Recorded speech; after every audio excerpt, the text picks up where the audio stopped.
bienvenidos a tu canal Ingeniería Química Fácil. En el día de hoy hablaremos un poco de mecánica de fluidos, principalmente cómo calcular el NPSH requerido y disponible de las bombas.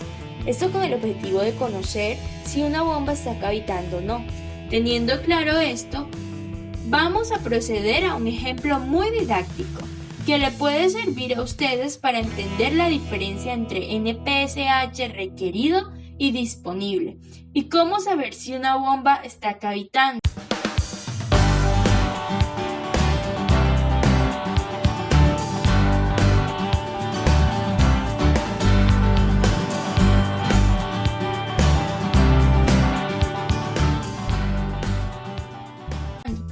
Esta es una plantilla de Excel muy básica que hemos diseñado para que tú entiendas fácilmente cómo realizar los cálculos. Encontramos un sistema de succión para una bomba que nosotros llamaremos P001. Podemos observar que esta bomba lo que hace es transportar el fluido que se encuentra en un tanque de almacenamiento. En este tanque, pues especificamos cuál es la altura de la columna de agua depositada dentro del recipiente y las tuberías a través del punto 1 al punto 2, teniendo en cuenta que el punto 1 representa la superficie del fluido que se encuentra en el tanque y el punto 2 es la entrada o la succión de la bomba. Es muy importante que aclaremos una convención de colores o de simbologías en nuestro Excel. Nosotros utilizamos diferentes diámetros de tubería, por tanto, la velocidad va a variar en cada uno de estos tramos. Y eso es importante al tener en cuenta cuando nosotros vayamos a calcular pues cada una de las pérdidas por fricción de los accesorios.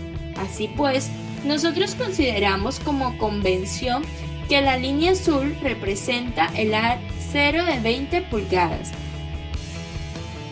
mientras que la línea roja representa el acero de 12 pulgadas y la línea verde representa el acero pero de 6 pulgadas. Para cada uno de los diámetros nominales de las tuberías, que es de 6, 12 y 20 pulgadas, pues nosotros en las tablas de las tuberías para acero podemos encontrar este dato. Con el diámetro nominal podemos conocer cuál es el diámetro interno. Con el diámetro interno podemos calcular fácilmente el área transversal de la tubería, que sería una ecuación fácil, alusiva al área de un círculo. Ahora bien, debemos tener claro cuáles son las propiedades de nuestros fluidos en el punto 1 y en el punto 2. Principalmente necesitamos la viscosidad, bien sea cinemática o dinámica, la densidad, y con esto calculamos la gravedad específica. También necesitamos la presión de vapor, porque esto nos va a permitir determinar si la presión en la que está fluyendo el líquido está por encima o por debajo de su presión de vapor. Y también especificamos cuáles son las condiciones de operación. Nos interesa la temperatura, la presión y el caudal. Esta representación esquemática nosotros la obtenemos de unos isométricos para la bomba que está en funcionamiento y fueron fácilmente identificadas cuáles son las distancias de la tubería y cómo se separan cada uno de los accesorios. Podemos encontrar un codo de 90 grados, unas separaciones en T, podemos encontrar una reducción en el diámetro de las tuberías. Y lo que a nosotros nos interesa saber principalmente es si nosotros instalamos un filtro antes de la entrada de la bomba, si esto nos generará la caída de presión suficiente para que la bomba nos cavite. Esto es lo que nosotros queremos responder. Por tanto, nosotros debemos saber qué valor de caída de presión puede tener el filtro para que se origine una caída de presión significativamente mayor y que pueda ocasionar una cavitación en la bomba. Por tanto, el primer paso es calcular el NPSH de la bomba, que se calcula como observamos en la siguiente ecuación. Para ello, necesitamos calcular la cabeza de presión en el punto 1, menos la cabeza de presión de vapor en el punto 1, más la cabeza de la diferencia entre la altura del punto 1 y el punto 2 y las pérdidas de carga, que serían atribuidas por los accesorios o por fricción. Luego pasamos a la hoja de cálculos y ahí nosotros ingresamos cuál es la altura del punto 1, que lo observamos a continuación. ¿Cuál es la altura del punto 2? Como nosotros consideramos como línea de referencia, se puede observar aquí en el punto 2. Por tanto, entonces la altura del punto 2 es de 0. También debemos de indicar cuál es la presión en el punto 1, en el punto 2 y debemos de especificar cuál es la velocidad en cada uno de los puntos, de acuerdo al área que nosotros calculamos. Con el diámetro de las tuberías, tenemos que tener en cuenta que en el tanque, como el líquido está en reposo, no está en movimiento. Entonces, en la superficie que se considera como el punto 1, su velocidad va a ser de 0. El cálculo de la flexión de las tuberías, con este es el resultado muy sencillo, porque con el diámetro de las tuberías calculamos las velocidades.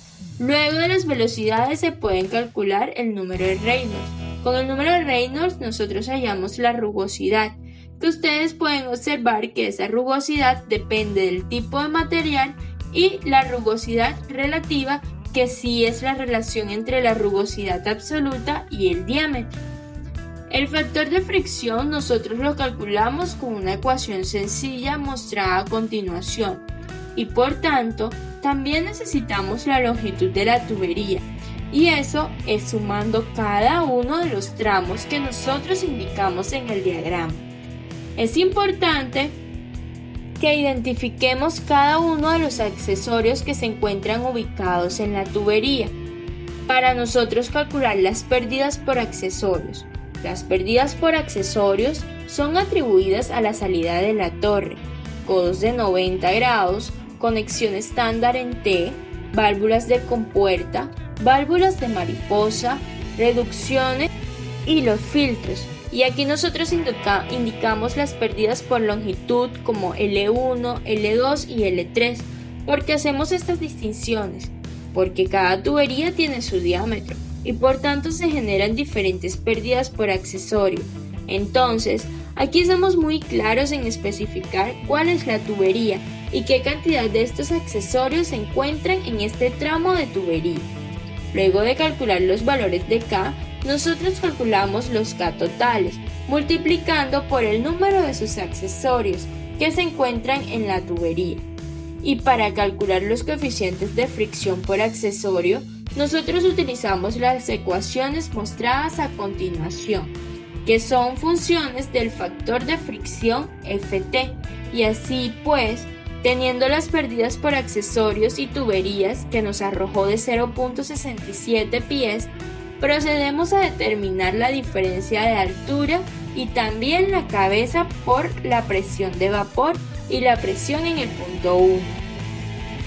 Con las ecuaciones mostradas a continuación, nosotros procedemos a calcular la cabeza por presión en el punto 1, la cabeza de presión de vapor en el punto 1 y la cabeza por diferencia de altura entre el punto 1 y el punto 2. Luego, calculamos el NPSH disponible y el NPSH requerido lo calculamos en la curva de rendimiento de la bomba para el caudal seleccionado. Entonces nos vamos a la pestaña de curva de rendimiento y podemos identificar que para un flujo como el seleccionado, que fue de 748, nos da un NPSH requerido de 16.3 pies.